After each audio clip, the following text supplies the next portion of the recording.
এই নদীটাই কি ববেশ্বরের উন্নয়নের সবচেয়ে বড় বাধা? চাঁদপুর মতলব উত্তর উপজেলার ববেশ্বর এলাকা থেকে মেঘনা দনাগদা নদীর উপর একটি আধুনিক হাইব্রিড ঝুলন্ত বা কেবল স্ট্রেট সেতু নির্মাণের উদ্যোগ নেওয়া হয়েছে। এই নদী দেশের অন্যতম গুরুত্বপূর্ণ নৌপথ হওয়ায় বিশেষ করে বর্ষা মৌসুমে নৌকা ও ফেরি পারাপার ঝুঁকিপূর্ণ হয়ে ওঠে।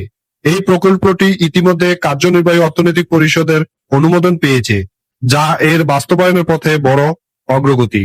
দক্ষিণ কোরিয়ার প্রতিনিধি দল এবং বাংলাদেশ সেতু বিভাগের কর্মকর্তারা মাঠ পর্যায়ে পরিদর্শন করেছে এবং আধুনিক প্রযুক্তিগত মূল্যায়ন চালাচ্ছেন।